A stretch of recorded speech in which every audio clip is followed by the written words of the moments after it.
Masechet Shkalim, traité Shkalim, d'Afret, feuille numéro 8, nous sommes tout en haut de la page. Taman Taninan, ailleurs, on a vu dans une Mishnah. Rabbi Meir Omer, Rabbi Meir dit, Behab Elul, le premier Elul, Rosh Hashanah et Maaser Behema, c'est le début de la nouvelle année pour le compte des nouveaux animaux qui viennent de naître, pour la dîme des animaux, puisqu'on en prend 1 sur 10 pour l'offrir en sacrifice.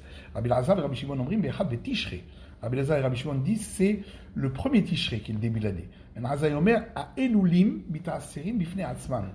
Ben Azai dit ceux qui sont nés en Elul, on leur fait la dîme des animaux pour eux-mêmes.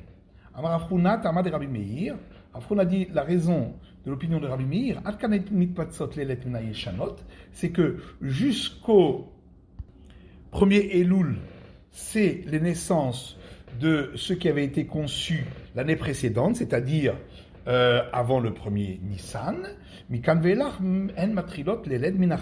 après le premier Elul viennent les naissances de ceux qui avaient été conçus après le premier Nissan, donc de la nouvelle année. Rabbi Yussa bar Rabboun Beshem Rav Huna, Rabbi Yussa fils de Rabboun au nom de Rav Huna, dit Ta'amad et Rabbi Eliezer et Rabbi Shimon, la raison de l'opinion de Rabbi Eliezer et Rabbi Shimon, c'est du verset suivant. Dans Télim, dans les psaumes, Lavshukarim Hatson, les brebis du petit bétail se sont enveloppées, c'est-à-dire elles sont entrées en gestation, et Loua Bakirot, il s'agit de celles qui sont entrées en gestation en premier. Et la suite du verset, Va'amakim Ya'atubar, et les vallées sont remplies de céréales, et Loua Afelot, ça c'est celles qui sont entrées en gestation plus tard, c'est-à-dire après le premier Nissan, lorsque commencent à pousser les récoltes. Suite du verset, Yitroaou Afiyashiru, elles se mettent ensemble et elles chantent aussi. Et l'Ouvaïlou Nirnasim de dire, ça veut dire que les unes et les autres, que ce soit celles qui ont commencé à entrer en gestation avant le premier Nissan ou celles après le premier Nissan, Nirnasim de dire, les Itaaser, elles vont entrer au même moment dans l'enclos pour le prélèvement de la dîme animale, puisque la fin de l'année, d'après eux, c'est la fin du mois de Elul. Amar Ben Azai a dit Oil ve Elu omrim kar, ve Elu omrim kar, puisque les uns disent ainsi et les autres disent ainsi, Yo Elulim itaserim bifnei atzman. C'est pourquoi ceux qui sont nés en Elul, on devra leur faire la dîme animale à part. Haketzad, comment ça se passe? Noladlo bechamesh be'av, bechamesh be'elul, bechamesh be'tishri. S'il a eu des animaux qui sont nés le 5 Av, le 5 Elul et le 5 Tishri, en mitztarfin. Donc chacun est à part, et donc ils peuvent pas s'associer ensemble pour compter les 10 animaux pour faire la dîme animale. Noladlo bechamesh be'tishri, bechamesh be'av. S'il a eu des naissances le 5 Tishri et le 5 Av suivant, donc tout ça c'est dans la même année, Arelu mitztarfin, et donc ils peuvent s'associer ensemble pour le compte de 10 animaux pour prélever la dîme animale. Ben Azai Machia al divrei Talmida Vata. La Gemara demande comment c'est possible que Ben Azai, il vient donc faire ici la part des choses entre la vie de deux de ses disciples. Rabbi Amiya et Ramaïcha Beshem Rav Shmuel bar Rav Yitzchak. Alors là-dessus, Rabbi Amiya et Ramaïcha disent au nom de Rav Shmuel, fils de Rav Yitzchak, Sheken Echliku Alei Avot Haolam. En vérité, cette discussion-là, elle existait déjà chez les pères du monde. Maninhu Avot Haolam, c'est qui les pères du monde? Tana Rabbi Yona Kume Rabbi Amiya, et une braïta de Rabbi Yona qui est enseignée devant Rabbi Amiya, Rabbi Ishmael et Rabbi Akiva. C'est Rabbi Ishmael et Rabbi Akiva. Zotomerel Ben Azai Chaver Vetalmid Aya de Rabbi Akiva. Mais de là, on voit que Ben Azai était en même temps un compagnon et en même temps un disciple de Rabbi Akiva. Intima Rabbe. Parce que si tu dis que Rabbi Akiva était son maître, Id Barnash Amar le Rabbe, Oil, Ve'elu Amrukar, Ve'elu Amrukar, est-ce que ça existe quelqu'un qui va dire à son maître, puisque les uns disent ainsi et les autres disent ainsi, il ne va pas dire que c'est son maître qui parle. Rabbi Avoun Beshem Rav Shmuel bar Rav Yitzchak Shemar la Minhada, et Rabbi Avoun au nom de Rav Shmuel bar Rav Yitzchak, lui, il l'apprend de cet enseignement-là, qui dit Amar le Ben Azai. Ben Azai a dit à Rabbi Akiva, la cholkim adartnu mitztarim, et là chez Bata la chalok alinu et shavin, on souffre déjà de toutes ces discussions, et toi tu viens rajouter encore d'autres discussions. Soit de Ben Azai chaver v'talmidav. Et là on voit que Ben Azai était en même temps un compagnon, autant qu'un disciple de Rabbi Akiva. Intima Rabbe, parce que si tu dis que Rabbi Akiva était uniquement son maître, Barnash Amar le Rabbe, Id Barnash Amar le Rabbe. Et là, chez Batal Achalek Alin de Shavin, ça existe quelqu'un qui va dire à son maître, comment tu viens rajouter des discussions sur ceux qui sont d'accord? Tamantaninan. Il y a une Mishnah ailleurs qui dit tous les animaux qui sont nés entre le 1er Tishri et le 29 Elul, Arelu Mitztarfin, peuvent s'associer ensemble pour le compte, pour la dîme animale. Si on a 5 qui sont nés avant le début de l'année, donc 1er Tishri, et 5 après le début de l'année, En Mitztarfin ne peuvent pas s'associer. Si 5 sont nés avant le temps où on rassemblait les animaux pour faire la dîme animale. Les 5 qui sont nés après, puisqu'on a vu qu'il y avait 3 dates dans l'année où on les rassemblait, Arelu Bistarfin. Comme ils sont nés dans la même année, ils peuvent s'associer ensemble pour le compte de la dîme animale. Amar Rabbi Yussa dit Hada Omeret, de là on voit, Maaser Behema, Lo Asota, Lo Kechenet, Velo Keshalish.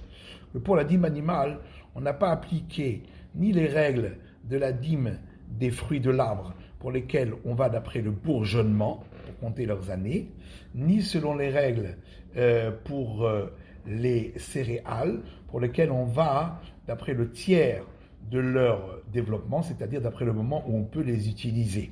Pourquoi? Intimar kechenet.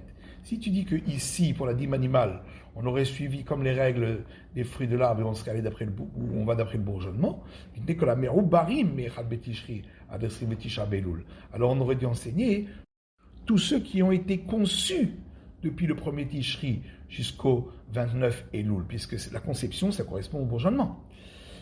Et si tu dis qu'on suit les règles, comme on voit pour les céréales, qu'on va d'après le tiers du développement au moment où on peut les utiliser, on aurait dû dire que c'est seulement ceux qui sont nés jusqu'au 22 Elul. Parce que ceux qui sont nés après le 23 Elul, etc., jusqu'au 29, ceux-là, on ne peut pas les utiliser comme sacrifice, puisqu'il faut attendre 8 jours pour les utiliser. Donc ils ne sont pas utilisables dans cette année-là. Rabbi Shammai, Beshem Rabbi Bibi, Rabbi Chia. Rabbi Shammai, au nom de Rabbi Bibi, fils de Rabbi Chia, dit que Shalish Asuota, que Rabbi Shimon. Il dit en vérité, effectivement, on va ici, d'après le moment où on peut les utiliser, comme on a vu pour les céréales, où on va d'après le tiers de leur développement, mais seulement on suit l'avis de Rabbi Shimon. Car Rabbi Shimon dit, même s'il n'a pas encore atteint le moment où on peut l'offrir en sacrifice, c'est-à-dire le 8e jour depuis sa naissance, il peut quand même entrer dans l'enclos pour participer à la dîme animale. Comme Rabbi Mana et Rabbi Shammai, Rabbi Mana s'est levé pour contrer cette réponse de Rabbi Shammai. Amarle, il lui a dit, Atamatra Davilta, toi tu as dit cela, Taman Tanina, mais seulement il y a une Mishnah ailleurs qui dit, Ben Azai Omer Hailulim Itasrim Le'atzman. Ben Azai a donc dit que les animaux qui sont nés en Elul, on leur fait la dîme animale pour eux-mêmes en particulier. Alors n'est-ce pas que ça veut dire même pour ceux qui sont nés jusqu'au 29 Elul. Et qu'est-ce que tu vas dire? Que Ben Azai suit lui aussi l'avis de Rabbi Shimon de l'Okerabanan et il ne suit pas l'avis des sages. Alors il lui a répondu que moi d'Atama Rabanan, la même réponse que tu vas dire d'après les sages. Comment on fait? Ceux qui sont nés dans les 7 derniers jours de l'année, et donc ils n'étaient pas aptes à être offerts à ce moment-là, on va attendre l'année suivante, mais par contre la dîme animale, on va la faire avec des animaux qui sont nés la même année que eux, parce qu'ils sont quand même nés l'année précédente. Tu diras la même chose pour Ben Azai. Ceux qui sont nés à la fin du mois de Elul, après le 22, eh bien, il faudra attendre l'année suivante, au moment où on rassemble les animaux, pour faire leur dîme animale. Mais attention, on fera la dîme animale de ces animaux-là avec ceux de l'année précédente, puisqu'ils sont quand même nés l'année précédente. Amar Rabbi Chia Zot Omeret, Rabbi Chia dit, de là on apprend, Yamin chez Abechor Mechusazman, que lorsqu'on a un premier-né animal, on doit offrir en sacrifice, il faut l'offrir la première année de sa vie. Seulement, les jours où il n'était encore pas apte à être offert, c'est-à-dire les 7 premiers jours de sa vie, Olin, Lo, les Torchnato. Ça compte quand même pour le compte de l'année, comme on l'a vu ici. Amar Rabbi Mana, Amar Rabbi Yona, Abba, Shamarla Minada. Rabbi Abba dit que Rabbi Yona, mon père, lui, il l'apprend de ce verset. Voilà, Bechor Hachaï Valed, Vegomer, Hazachar Tagdish. C'est écrit dans le verset dans Deutéronome, tout premier-né qui sera né, etc., et qui sera un mâle, tu le sanctifieras. Pourquoi c'est marqué premier-né qui sera né? Qu'est-ce qu'on vient apprendre? Dès le moment de la naissance, tu commences le compte de son année.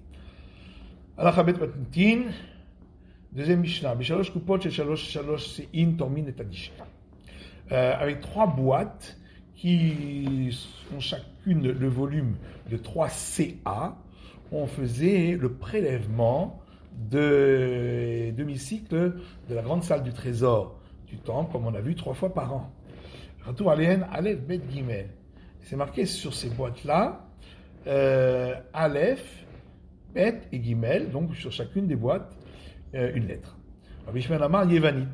Rabbi Shmuel dit, en grec, Ketuvalen, c'était écrit dessus, Alpha, Beta, Gamma.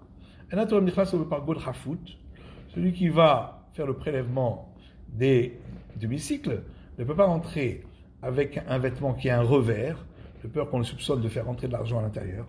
Velobe minéral, pour cette raison, pas non plus avec des chaussures en cuir mou, velobe sandal, ni des chaussures en cuir dur, velobe tfilin, ni avec ses phylactères, velobe kamia, ni avec des amulettes, shema yehani, de peur qu'un jour il va s'appauvrir, et les gens diront, c'est parce qu'il a pris de l'argent de la salle du trésor du temple, c'est pour ça qu'il est devenu pauvre, shema yahashir, ou un jour il va s'enrichir, et les gens vont dire, il s'est enrichi avec l'argent qu'il a pris du prélèvement des cycles, des demi-cycles. Parce qu'un homme doit faire attention à être quitte devant les créatures. Exactement comme il doit être quitte devant le Créateur. Chez Neymar, comme il est écrit, ou Israël. Vous serez propre devant l'Éternel et devant Israël. Adam, un autre verset, et trouve grâce et bonne compréhension aux yeux de Dieu Tout-Puissant et de l'homme. Voilà. Tamantaninan, ailleurs il y a une Mishnah qui dit, le Shabbat on a le droit de débarrasser du sol jusqu'à 4 ou 5 boîtes de céréales pour faire de la place. Rabbi Zeira sha'al et Rabbi Yoshia. Rabbi Zeira demandait à Rabbi Yoshia, Kamahu shiuran shel kupot. Quel est le volume des boîtes dont on parle ici? Amarle, il lui a dit, on va apprendre, pour le cas où c'est pas précisé, c'est-à-dire ce cas présent là, de l'autre cas où c'est oui précisé. C'est-à-dire, puisqu'il y a une braïta qui dit B'shalosh kupot shel shalosh sein, avec des 3 boîtes qui font chacune 3 CA de volume. Chez un Tishra Sein, ça fait en tout 9 CA. Chez un Esrim Sheva Sein, et ça fait en tout 27, puisqu'on le fait ça, on le fait 3 fois dans l'année. Tormin et Talishka, on prend les demi-cycles de la grande salle des trésors du temple. Donc de la même manière que ici, c'est des boîtes de 3 CA, et bien pour le Shabbat aussi, on parle de 3 CA de volume. Le Katuv Alehen, Aleph, Bet, Gimel. On a vu que sur chacune des boîtes, il y avait une lettre, donc Aleph, Bet et Gimel. Aleph, Bet, Gimel. Pourquoi il fallait écrire ces lettres, Aleph, Bet, Gimel? L'Omar Mistapek Pinarishona. C'est parce que, d'abord, il doit utiliser l'argent de la première boîte, Kodem Mishnia, avant d'utiliser celle de la deuxième. Minashnia, Kodem Shishit. Et ensuite, il utilise l'argent de la deuxième avant d'utiliser celle de la troisième. Tamantaninan, il y a une Mishnah ailleurs. Amotzi Yahin, celui qui fait sortir le Shabbat du vin dans le domaine public, Kedem Mezigat Hakos. Il doit apporter le sacrifice si on a sorti le volume minimal de vin pour remplir un verre après qu'il ait été coupé. Rabbi Zeira sha'al et Rabbi Yoshia, kama shiuram shel kos. Rabbi Zeira a demandé à Rabbi Yoshia, c'est quoi le volume d'un verre dont on parle ici? Il a dit, on peut apprendre pour ce cas-là où c'est pas précisé, à partir d'un autre cas où on a précisé quel est le volume du verre. C'est-à-dire Rabbi Chia, c'est une braïta au nom de Rabbi Chia qui dit, les 4 coupes dont on a parlé qu'il faut boire le soir de Pessah, elles doivent contenir le volume d'un quart de log pour du vin italien. Donc qui est coupé en plus. Il n'y a que lui, il forme que le quart de ce quart, puisqu'il est coupé un quart de vin contre 3 quarts d'eau. Donc de là, on apprend quel est le volume d'une coupe, d'un verre. Amar Abosé Baravin, Mishum Rabbi Yochanan, Rabbi Yossé, fils de Avin, dit au nom de Rabbi Yochanan, des Rabbi Yudahi. Cet enseignement qu'on vient de voir, c'est celui de Rabbi Yuda. C'est année, parce qu'il y a une braïta qui dit Maïm, l'eau qu'on a sorti le Shabbat dans le domaine public, pour apporter le sacrifice, il faut en avoir sorti au minimum que des gamia, le volume d'une gorgée. Rabbi Omer que des chouf pahen et akilor. Rabbi a dit le volume nécessaire pour mélanger avec un onguent pour le mettre sur les yeux. Et aïn que des gamia. Si c'est du vin, c'est le volume d'une gorgée. Rabbi Omer que des mezigatakos. Rabbi a dit c'est le volume minimal pour remplir une coupe lorsque le vin aura été coupé. Mazouk Bekama. Maintenant, si le vin est déjà coupé, alors quel est le volume de vin qui doit avoir été sorti dans le domaine public pour devoir apporter sacrifice? Nishmaïna Minada. On peut l'apprendre toujours de cet enseignement. Maïm Kedegamia. On a dit si c'est de l'eau, c'est le volume d'une gorgée. Rabbi Omer Kedela Shouben Zakilo. Rabbi a dit le volume pour mélanger l'onguent. Yaïm Kedegamia. Si c'est du vin, volume d'une gorgée. Rabbi Omer Kedem Mizikatakos. Et Rabbi a dit suffisant pour remplir une coupe lorsqu'il est coupé. Hadamra, et donc de là tu apprends Mazouk et des Mezigatakos, que effectivement si c'est du vin coupé qu'il a fait sortir le Shabbat, eh bien le volume minimal pour devoir porter sacrifice, c'est pour remplir une coupe avec ce vin coupé, donc c'est un quart de log.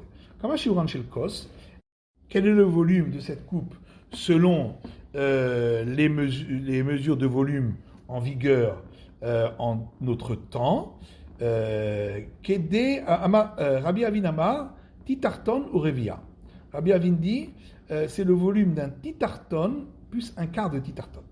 Est-ce qu'on a le droit, les 4 coupes de vin du soir de Pâques, les boire l'une à la suite de l'autre, sans interruption avec des textes au milieu? Midam Rabbi Mana, Rabbi Yossé, Hallel, Imshaman Betekneset Yatsa. Puisque Rabbi Mana a dit au nom de Rabbi Yossé que si quelqu'un a entendu la récitation des psaumes de louange du Hallel à la synagogue le soir de la Pâque, il est quitte, même pour le Hallel, donc ces psaumes au Seder. Adamra, donc ça veut dire qu'il ne va pas les dire au Seder le soir, et donc forcément, le 3e et 4e coupe, elles seront suivies. Et donc on voit que si on les a vues suivies, on est quitte. Et qu'est-ce qu'il en est? Est-ce qu'on peut boire les coupes par petites lampées? Et l'Agma répond, tout ce qu'on a demandé, c'est de boire du vin. On n'a pas demandé de s'enivrer. Justement, s'il boit par petite lampée, il ne va pas s'enivrer, donc c'est très bien. Est-ce qu'on peut se rendre quitte avec du vin la 7e année? Parce que c'est pour les pauvres. Avoshaya enseigne dans une braïta qu'on est quitte avec du vin de la 7e année. Est-ce qu'on peut se rendre quitte avec du vin parfumé au miel et aux épices? Puisque Barkapara enseigne dans une braïta que ce vin-là parfumé est considéré comme du vin normal. Hadamra, donc de là tu apprends, on est quitte avec du vin parfumé. Est-ce qu'on peut se rendre quitte avec du vin coupé? Alors, puisque Rabbi Chia a enseigné dans une braïta que ces 4 coupes, on est quitte qu'on boive du vin pur ou coupé, l'essentiel c'est qu'il y ait le goût et l'aspect du vin, donc on voit qu'on est quitte. Amar Rabbi Yirmiyah, mitzvah latzet beyain adom. Rabbi Ami a dit, c'est une bonne chose de se rendre quitte de ces 4 coupes avec du vin rouge. Chez Néma, on met écrit un verset, Altere Yain ki yit Adam, ne voit pas le vin lorsqu'il devient rouge, qui ten bekos haino, et lorsqu'il regarde, mais il pose son œil sur la coupe de Gomer, etc. Donc on voit que le meilleur vin c'est le rouge. Tanemevushal kim tubal. Il y a une braïta qui dit du vin cuit, c'est comme du vin parfumé aux épices. Est-ce qu'on peut se rendre quitte des 4 coupes avec du vin cuit? Rabbi Yona dit on peut se rendre quitte avec du vin cuit. Rabbi Yona est armé et Rabbi Yona suit son opinion. De Rabbi Yona, Kadavé Chaté Arba cassé d'épiceras. Rabbi Yona, après avoir bu les 4 coupes de la fête de Pâques, avait Chazik Recha Atraga. Il avait mal à la tête jusqu'à la fête de Shavuot, la fête des semaines. Une fois, une matrone, une grande noble de l'Empire romain, elle a vu Rabbi Yona, qu'il avait la figure étincelante. Amra, elle a dit, Saba, Saba, Hada Mehanet Lat Midin Idvar. Toi, vieil homme, je pense que tu as une de ces trois choses-là chez toi. Ou des chatu khamra, ou tu as bu beaucoup de vin, c'est pourquoi tu as la figure lumineuse.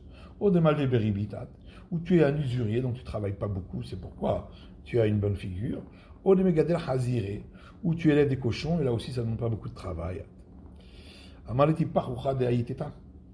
Alors il a dit que cette femme-là, son esprit soit endolori. J'ai aucune de ces trois choses-là. Puisque tout ça, et là, ulpena shanitli. Vraiment, j'ai la figure lumineuse parce que mon étude est toujours avec moi. D'Ariketiv, comme il est écrit un verset dans l'Ecclésiaste, Chokhmat Adam, d'ailleurs la sagesse de l'homme éclaire sa face. Rabbi Abou a-t-il été Baria, Rabbi Abou est arrivé à Tiberia. Hamounet al-Midoy de Rabbi Yochanan, les disciples de Rabbi Yochanan l'ont vu, à Poinérim, il avait la figure étincelante. Amrun Talmidin Rabbi Yochanan, alors les disciples ont dit à Rabbi Yochanan, Ashkar Rabbi Abaou Sima. Probablement que Rabbi Abaou a trouvé un trésor. Talegabé, Rabbi Yochanan est venu chez Rabbi Abaou, il a dit, quelle est la nouveauté que tu as appris concernant les enseignements de la Torah? Il a dit, j'ai trouvé un enseignement qui est en supplément des enseignements de la Mishnah, et un très ancien enseignement. Alors il a appliqué sur lui le verset, la sagesse de l'homme fait briller sa face. Amar Rabbi Chanin dit, Loga de Oraita, le log dont on parle dans la Torah, Temunta Atika de Moraisa de Tzipori. Ça correspond à la mesure appelée Temunta, qui est une ancienne mesure de Tziporé qu'on utilisait pour mesurer la sauce de poisson. Amar Rabbi Yona,